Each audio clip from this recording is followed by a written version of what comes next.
Bonjour à tous, salut à tous, comme on dit, et on va passer une belle journée aujourd'hui en compagnie de nos invités du Grand Dax. On est bien sûr présent au Salon de l'Agriculture à Paris, qui va se tenir d'aujourd'hui, donc 23 février jusqu'au 3 mars. Un des plus beaux salons agricoles d'Europe, on peut le dire, qui était jusqu'à présent un petit peu délaissé par le département des Landes, on peut le dire, même si c'est pas méchant. Et les Landais 5 rebelles sont venus un petit peu relever le niveau et relever l'étage aussi, puisque vous avez remarqué, on a une belle mezzanine qui surplombe notre région, la Nouvelle-Aquitaine. Alors on a les chanteurs, on a des vaches, on a tout ce qu'il faut, vous inquiétez pas, tout va bien se passer. Je vais vous présenter un petit peu, faire un petit tour de table avec nos invités du jour, qui ont dit de suite, hein, ouais, Elisabeth, on peut le dire. Voilà, s'associer aujourd'hui avec chez les Landais un territoire sur un événement comme celui-là. Moi je dis chapeau Elisabeth déjà. Alors je vais vous tutoyer, vous inquiétez pas, c'est pas grave. Mais moi ça me fait chaud au cœur déjà, de notre discours, je me rappelle, devant la mairie. Et aujourd'hui on y est, tu vois, un mois et demi après. Donc allez, présente-toi un petit peu Elisabeth, maire de Dax, présidente du Grand Dax, conseillère régionale. Donc ici tu es chez toi, t'es chez toi. Merci Patrice, c'est vrai que c'est un vrai plaisir d'être là aujourd'hui. Quel bonheur, on se sent chez nous alors qu'on est à Paris, c'est quand même extraordinaire. Donc Elisabeth Bonjean, mais tu as déjà tout dit, présidente de l'agglo du Grand Dax et maire de Dax, c'est vrai, conseillère régionale. Et on est là au milieu de la Nouvelle-Aquitaine avec, comme dans les Landes, hein, on est plus haut que les autres quand même, hein, à l'image de nos pères. Tout ce qui fait naître, tout ce qu'on fait naître pousse plus haut, c'est le slogan de Pulseo, de notre centre d'innovation technologique. Et c'est vrai qu'on se sent plein de bonne humeur aujourd'hui. On entend de belles musiques qui nous rappellent nos terres des Landes. Ça sent bon, ça commence à sentir très bon ici. Et on sent que l'ambiance va être à l'image de notre culture, festive, conviviale, goûteuse. Alors oui, comme tu l'as dit, c'est vrai que ça va être très animé. On fera un petit peu le point sur l'animation après tout ce qui va se passer. On va donner alors aux dames, hein, priorité aux dames. Axel, allez, priorité aux dames. Tu peux te présenter un petit peu? Avec plaisir, bonjour, donc Axel Verdière, je suis adjointe à Dax, au commerce, au tourisme, à l'artisanat et au thermalisme. Donc le plaisir de passer un moment avec vous, de présenter toutes les richesses de notre territoire et spécifiquement sur le Grand Dax et sur Dax. Merci Axel d'avoir fait le déplacement tardivement hier soir pour être avec nous au pit ce matin. Christian, tu peux te présenter, les garçons en dernier, ma foi, c'est comme ça. C'est normal, honneur aux filles. Donc Christian Carrère, je suis le maire de Saint-Panelon, je suis conseiller communautaire, très fier de venir au salon de l'agriculture parce qu'en plus je suis agriculteur et je vais vous présenter un peu ce que l'agriculture sur notre communauté. Voilà. Bon allez, c'est lancé, hein, c'est lancé. On va rentrer un petit peu dans le vif du sujet. Bon, vous voyez que vous êtes chez les Landais ici, mais chez les Landais c'est bien sûr 4 producteurs. 4 agriculteurs, plus un restaurateur. Voilà, donc Gilles Pécastin, ferme Bruyère en cochon, Patrick Larère, les fermes Larère pour les légumes bio à l'Hyposteil. Donc la famille Laudet pour le vin et l'Armagnac. La famille Larieux, ferme de Brugnon pour le foie gras. Et notre restaurateur, c'est Florent Carle, le restaurateur chez Flo, à Parentis. Très bonne adresse, je vous la conseille, même hors salon, il n'y a pas de souci. Voilà. Et c'est vrai que le Grand Dax aujourd'hui a aussi des objectifs en termes d'agriculture, d'agro-environnement, de commerce équitable, de commerce local, voilà, de produits locaux. Et aujourd'hui, Elisabeth, qu'est-ce qu'on peut dire du Grand Dax? Il y a quand même pas mal de choses qui ont changé. Où c'est qu'on en est? Est-ce qu'on peut faire un petit état des lieux? Alors un rapide état des lieux bien sûr, mais je crois qu'on est un territoire en mouvement. On est un territoire en mouvement qui a su anticiper peut-être un certain nombre de mutations. Et on est un territoire où surtout, d'abord on est un territoire urbain-rural, ou rural-urbain. Et ça c'est une spécificité à laquelle on tient et qui nous permet peut-être de valoriser, d'avoir envie dans cette période peut-être un peu agitée aussi, de pouvoir à la fois valoriser nos traditions, notre culture, notre authenticité, et ça nous paraît très important, tout en faisant un bond vers la modernité et l'innovation. Et y compris sur le champ de l'agriculture, l'innovation, on sait qu'elle doit être importante, surtout si on veut accompagner les filières bio, par exemple, hein, ou culture raisonnée. Si on veut accompagner toutes ces filières-là, il faut aussi savoir innover. Donc on a fait ce pari-là. On est un territoire, moi je considère, je ne suis peut-être pas très objective, mais très bien placé, maintenant à 3h20 de Paris. Alors c'est vrai que c'était très très facile de venir aujourd'hui au Salon de l'Agriculture. 3h20 quand on est à l'heure. Quand on est à l'heure, voilà. Hier soir c'était un petit peu plus, mais c'était plutôt 4 heures. Mais il faut se dire qu'avant ça aurait été 5 heures, alors il faut positiver. Donc on est à 1h15 de la métropole. On est suffisamment près pour finalement en retirer, si on est malin, la subscientifique moelle, mais suffisamment loin pour paraître embolisé. Et je crois que ça nous permet d'agir sans arrêt dans cet aller-retour, authenticité, convivialité et modernité, innovation. Et c'est ce sur quoi on essaie d'agir sur tous les secteurs de nos compétences d'ailleurs, hein, que ce soit l'aménagement du territoire, que ce soit l'accompagnement à l'agriculture, que ce soit l'économie, que ce soit, si je pense l'économie, c'est le pari d'avoir choisi l'innovation technologique comme avenir pour ce territoire, d'avoir équipé avec le très haut débit et de faire venir aujourd'hui des porteurs de projets qui viennent un peu casser peut-être l'image d'un territoire un peu figé, un peu endormi sur son activité thermale en particulier. Donc les choses bougent et on le voit, des indicateurs très intéressants avec le nombre d'entreprises qui s'installent sur Dax, avec moins d'entreprises qu'avant qui ferment. Donc on voit bien qu'on a un delta positif qui s'accroît, avec une démographie, un accroissement de la population supérieur à la moyenne des Landes. Donc là aussi, ce sont des indicateurs importants. Et puis, je parlais d'innovation, mais ça va aussi pour nous avec tout ce volet formation, c'est-à-dire s'engager aussi sur l'enseignement supérieur et accueillir finalement la jeunesse sur notre territoire, parce qu'un territoire qui vit, un territoire qui bouge, c'est un territoire où on est en capacité aussi de garder notre jeunesse. Et ça, je crois que c'est important, de les former pour avoir ensuite gardé nos talents et pouvoir ensuite garder nos jeunes sur nos territoires. Parce que c'est ça qui nous permettra par la suite de se développer, mais aussi de garder cet esprit du Sud-Ouest. Oui, tout à fait, comme tu dis Elisabeth, c'est vrai qu'on n'est pas le bassin d'Arcachon, on n'est pas le Pays Basque, on est entre les deux.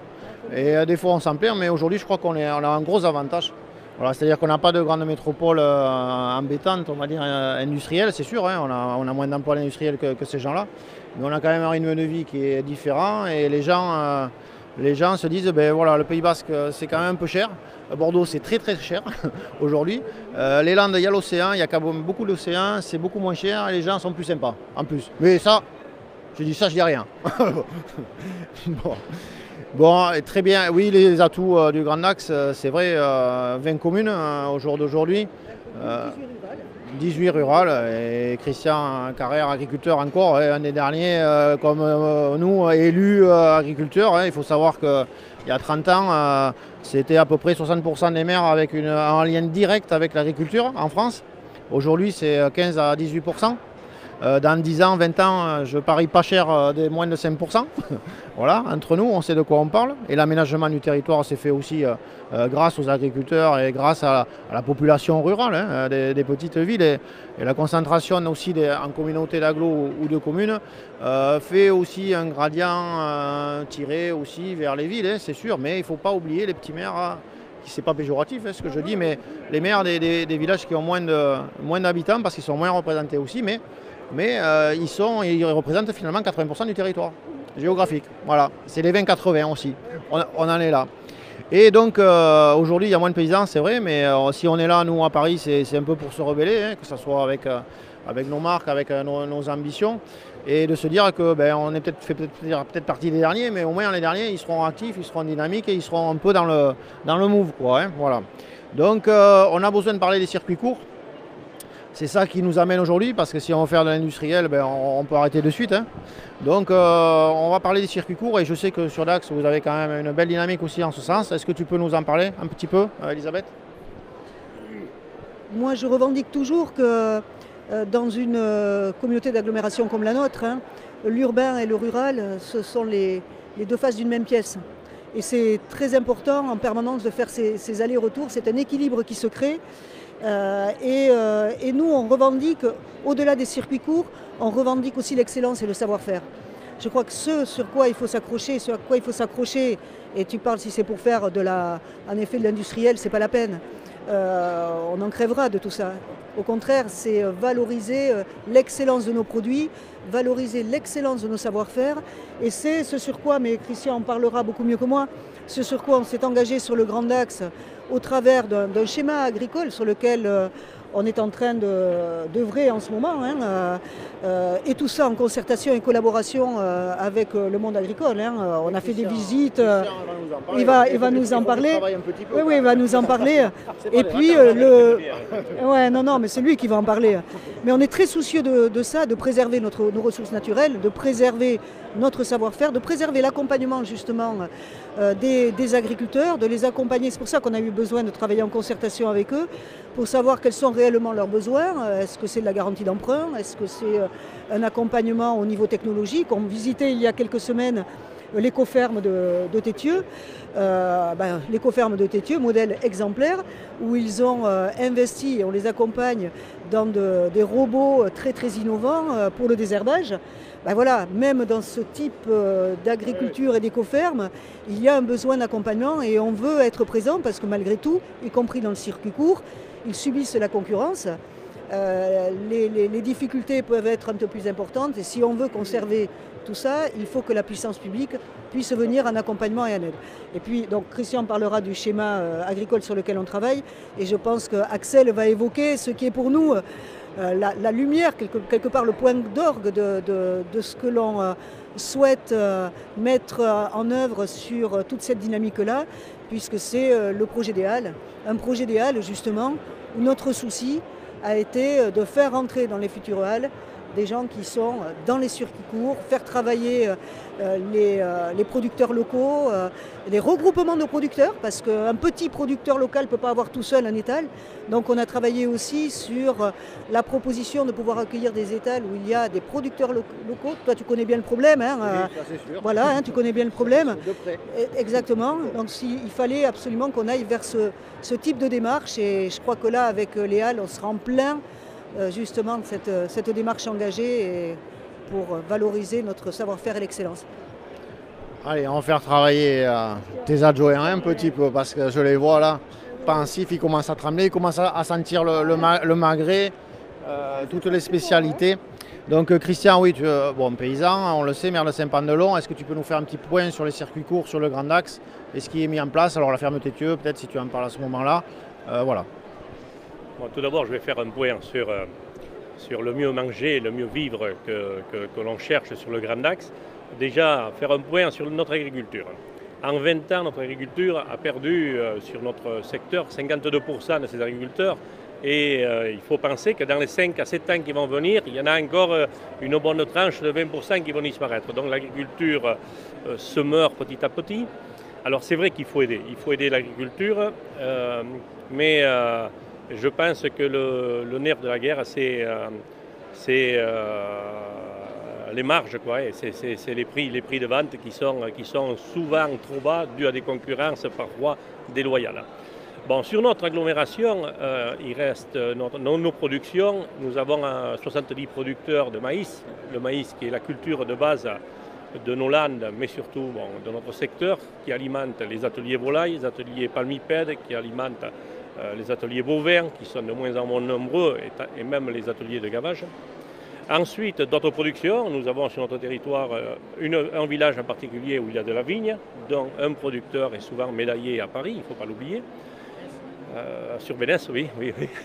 Après, aussi en revenant au maïs, il n'y a pas que le maïs consommation, il y a le maïs doux qui sert pour l'alimentation humaine et le maïs waxy qui sert pour l'industrie. Bon, ensuite, c'est vrai que le Grand Axe, on s'oriente à aider la culture bio. La culture bio ne représente actuellement que 2,6% de la production, c'est quelque chose de très très faible. Donc à partir de là, on le sait tous, que pour passer en culture bio, il faut rester à minima 2 années sans pesticides sur nos sols. Donc automatiquement, c'est quelque chose de difficile. Après, il y a un autre point que je pense au niveau national, on va en entendre parler aujourd'hui, puisque je l'ai vu ce matin à la télé. Les producteurs qui sont reconvertis dans le bio attendent toujours les aides de la politique agricole commune de 2017 et de 2018. Donc beaucoup de choses sont faites pour qu'il y ait un frein là-dessus. Alors c'est vrai que la vie d'agriculteur, les circuits courts, c'est quelque chose qu'il faut maintenir, qu'il faut développer parce que c'est les seules productions ou les seuls producteurs qui arrivent à tirer leur épingle du jeu, que ce soit de la vente directe à la ferme, que ce soit des fermes auberges, que ce soit le bio. Mais le bio, il faudra quand même, grâce à la ville de Dax qui va rouvrir des halles et certains rouvrir, je m'entends, qui vont mettre des producteurs dans les halles, le producteur bio. Donc il faudra trouver une dynamique. Mais cette dynamique ne pourra pas se faire qu'avec des aides, il faudra qu'elle se fasse avec un prix de revient. Et le prix, c'est la marge du producteur. Et à partir de là, on n'a pas besoin de soutien au financement ni à l'investissement. Donc, voilà. Tu peux nous parler un petit peu des mesures envisagées par le Grand Dax Alors les mesures les plus directes, bon, bien sûr, c'est le circuit de vente. Bon, après, peut-être qu'il s'installera ou il s'instaurera des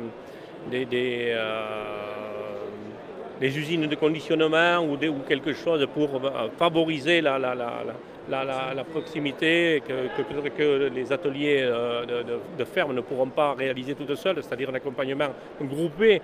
Ensuite, bon, c'est essentiellement sur favoriser le circuit court et la publicité. Ensuite, il faut savoir que quand on travaille en bio, on travaille en saisonnalité. Hein, il n'y a pas de la production de tomates et de piments toute l'année. Donc, à partir de là, quand il y a des saisons où il y a de la surproduction, il faut aussi, par l'intermédiaire de la communauté d'agglomération, trouver des débouchés dans les collectivités, dans les restaurations collectives, voilà, pour que le surplus trouve un débouché. Donc voilà. Voilà, les réseaux à mettre en place. L'hôpital, tout à fait. Voilà. Merci. Tu fais quelle production, hein, Christian? Depuis que j'ai pris la fonction de maire, c'est vrai que mes productions elles se sont arrêtées au niveau des cultures simples. Oui, non mais c'est déjà beaucoup. Hein. Bon, on ne peut pas tout faire. On ne peut pas être partout. Eh non. On ne peut pas être à Paris. Eh non. Mais tu as remarqué, en montant dans le train, si tu es arrivé 2 jours à peu près, c'est sec quand même. Hein. C'est quand même très sec, surtout les 3/4 de la France, là, en arrivant, là, c'est quand même très très sec et on a une petite sécheresse. Mais je vous rassure, pas de sécheresse ici en bas. Hein.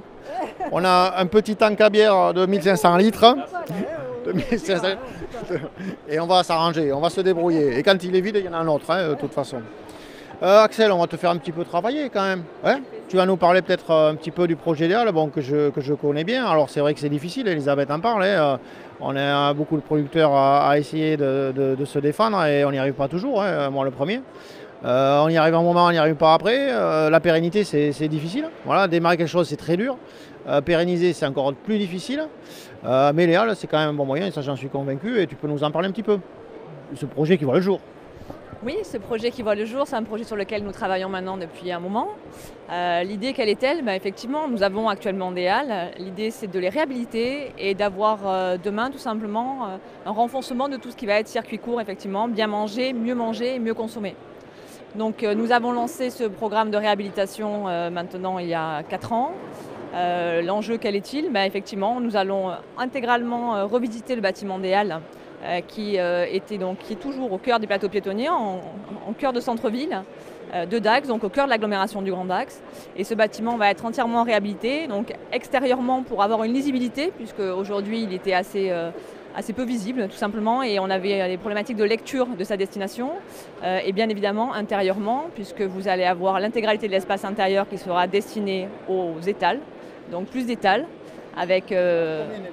Alors demain, vous aurez 22 étals qui seront disponibles sur ce bâtiment des halles, à l'intérieur des halles, avec un carreau extérieur sur lequel on retrouvera quelque chose auquel on est très attaché, puisqu'on parlait de notre culture et de notre identité. C'est ce marché du gras que nous avons les samedis matins au cœur du marché. Donc de nouveaux étals, de nouvelles offres complémentaires. Très bien Axel. Bon, mais ça avance quand même. Ça avance bien. Voilà, bon, le parking, c'est vrai que maintenant qu'il n'y est plus, c'est vrai qu'on voit mieux quand même. Hein. Oui. Voilà, le parking, c'est vrai que ça cachait un peu tout. La cathédrale, la mairie, les halles, c'était... on ne sait pas pourquoi il était là, mais il était là. Mais maintenant, il est plus... on n'a pas trouvé de Romain, non. En creusant. Alors, il ne faut pas le dire fort. Bon, de toute façon, ils ne vont pas se plaindre. Hein. Alors, le véritable enjeu, on est bien d'accord, c'est d'avoir des halles du quotidien, des halles dans lesquelles les gens vont faire leurs courses. C'est pour ça que nous avons d'abord mis l'accent sur des prix d'étal qui sont abordables. Tu en parlais à l'instant, la vraie problématique aujourd'hui, c'est d'arriver, alors pour certains même à lancer une activité, à la faire perdurer dans le temps, à l'inscrire dans la durée. Donc nous avons travaillé sur des prix d'étal qui sont d'abord prééquipés pour certains, pour ceux qui en avaient besoin, des prix justes justement pour permettre à des petits producteurs, puisque c'est aussi ça l'enjeu aujourd'hui, ou des entrepreneurs qui se lancent, tout simplement de lancer leur activité et de pouvoir s'inscrire dans la durée dans ce projet-là. Donc 22 étals, des étals qui sont complémentaires, bien évidemment, puisqu'il faut qu'il y ait une offre large pour que chacun trouve ce qu'il vient chercher. Des étals à notre image, exactement, avec bien évidemment des productions locales. On va retrouver toute la gastronomie, tout le savoir manger, tout ce côté gourmand et gourmet qu'on peut trouver sur notre territoire. On a un territoire gastronomique qui est large. Donc demain, vraiment, l'idée c'est que ces halles soient la vitrine de notre terroir et de notre savoir-faire gastronomique sur le Grand Axe. Donc 22 étals avec palette très large, du poissonnier, on va aller du poissonnier au fromager, au boucher avec bien évidemment le bœuf de Chalosse, les volailles locales, le canard bien évidemment. C'est aussi un vrai moyen et une vraie façon, bien évidemment. Exactement. Non, mais c'est important pour nous parce que c'est aussi un moyen de soutenir des filières. On en parlait à l'instant. Aujourd'hui, l'enjeu, il est là aussi pour le consommateur et pour les producteurs. C'est vraiment un véritable enjeu pour nous, pour demain. Avoir la bonne clé de répartition entre, on en parlait, le juste prix pour le consommateur, mais aussi le juste prix pour le producteur. Et c'est un biais pour arriver à cette définition-là. C'est vrai que, bon, connaissant le projet, bien sûr, mais à mon avis, le plus gros point fort, c'est que, ok, il n'y a pas de fonds de commerce derrière, on ne crée pas un fonds de commerce, mais c'est un loyer très modéré. Je veux dire, voilà, c'est quand même très abordable. On ne trouve pas des loyers comme ça dans la nature, centre-ville ou périphérie. Donc, c'est aussi un investissement. Ce n'est pas juste de dire, voilà, ce loyer-là, ok, il est fait pour couvrir. Non, non, c'est la mairie et le Grand Axe. Voilà, c'est un bâtiment public qui fait que l'accès est ouvert plus facilement, des bourses plus modestes, mais qualitativement. Voilà. C'est pas le pouvoir de l'argent, c'est bien ça. C'est le pouvoir du choix et de la qualité. C'est vraiment dans une volonté de soutenir des filières et de soutenir justement, je le disais tout à l'heure, l'excellence c'est le savoir-faire. Il n'y a pas de droit d'entrée et on est aujourd'hui à un niveau de loyer qui est finalement quasiment le même que celui qu'il était jusqu'à aujourd'hui. Il y a un point fort aussi sur ces halles, parce que dans notre volonté, et je l'ai dit tout à l'heure, allier l'authenticité, la tradition et la modernité, veut dire aussi, si on veut avoir des halles du quotidien, et si on veut toucher aussi une population peut-être un peu différente, il faut aussi s'adapter. Il faut aussi s'adapter aux générations qui viennent et il faut s'adapter au mode de consommation actuel. C'est aussi le challenge que l'on a fait, c'est-à-dire on refait des halles traditionnelles et des halles du quotidien, mais il faut qu'on s'adapte à ce qui est en train de se passer ou ce qui se passera dans les années à venir. Donc on a des halles qui vont être équipées d'un drive. C'est-à-dire qu'on pourra finalement, dans nos halles, faire nos commandes en amont, aller les récupérer dans un casier, voire peut-être, on y travaille, se faire livrer, et on pourra prendre son kilo de pommes de terre ici, son morceau de viande là, etc., son fromage, et vous aurez votre panier constitué. C'est-à-dire là aussi, finalement, parier sur l'innovation et sur la modernité dans un concept assez traditionnel.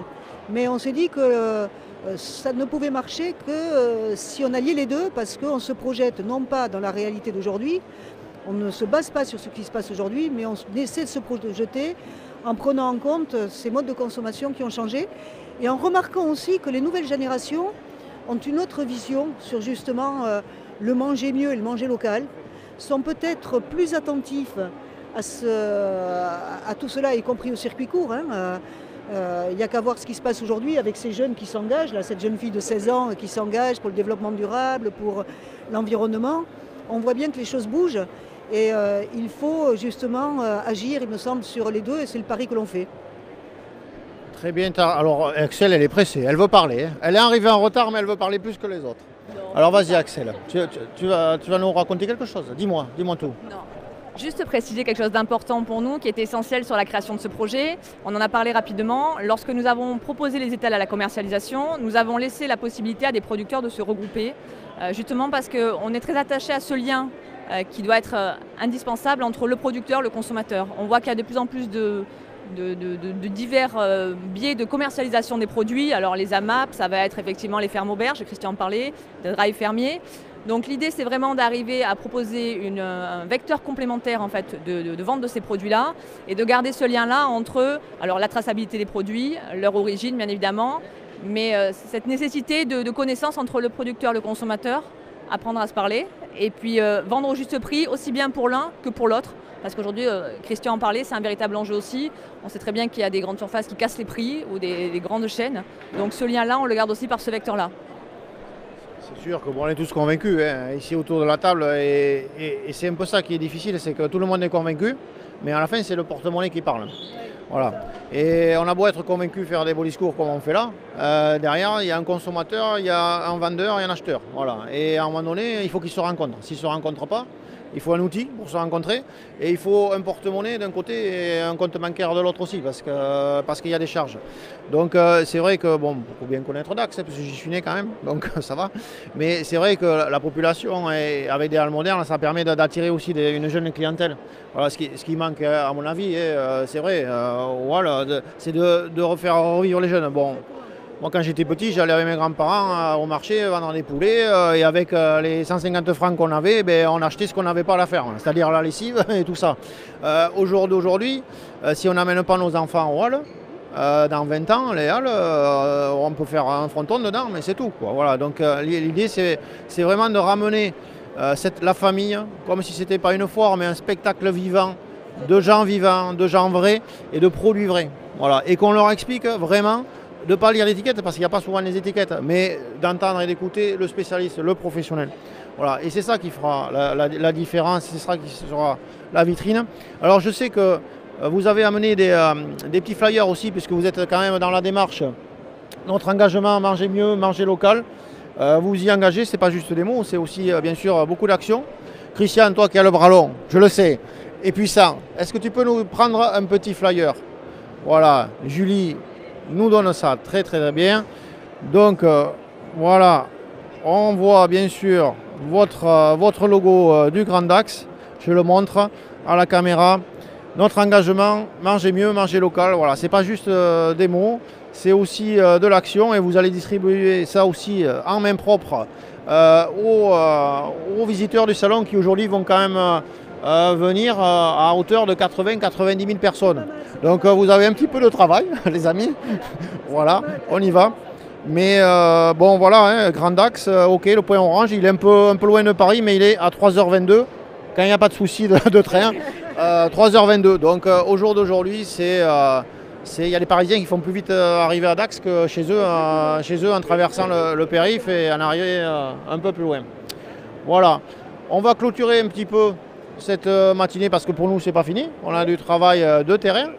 Je vais vous remercier au nom de chez les Landais, de ces producteurs qui sont là, voilà, qui m'ont aussi fait confiance pour animer et organiser ce salon parce que c'est quand même un gros trajet, un gros travail. Bon, c'est vrai, ça se passe bien, très très bien, mais c'est à mon avis des événements comme ça qui feront qu'on existe déjà, que ça se sache.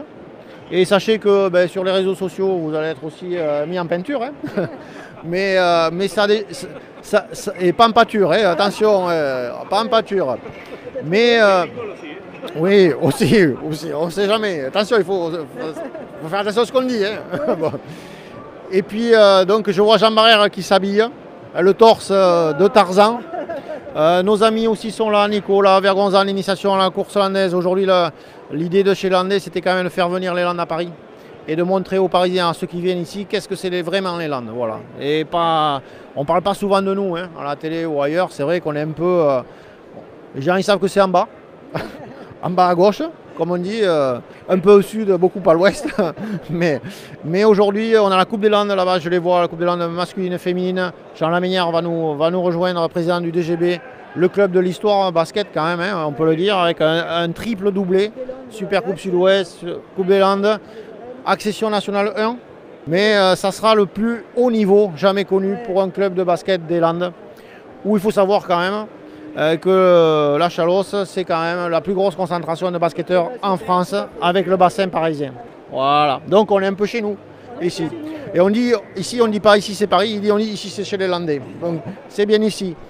Un petit mot pour la fin, Axel, Christian, et après on finit avec toi, Elisabeth. Allez. Un petit mot, écoutez, content d'être parmi vous, de retrouver sur des stands des gens que nous retrouverons demain dans les halles. Donc une excellente chose. Ce sera la vitrine du bien manger et du mieux manger du Grand Dax. Donc on espère vous y voir très nombreux. Et pour moi, c'est vrai que les halles, c'est un point central. Quand on part en vacances avec les enfants dans une autre région de France, la première chose que l'on cherche, c'est le marché de producteurs ou les halles de la ville. Donc c'est pour ça, et puis il faut que les Landes restent le manger local et le bien manger.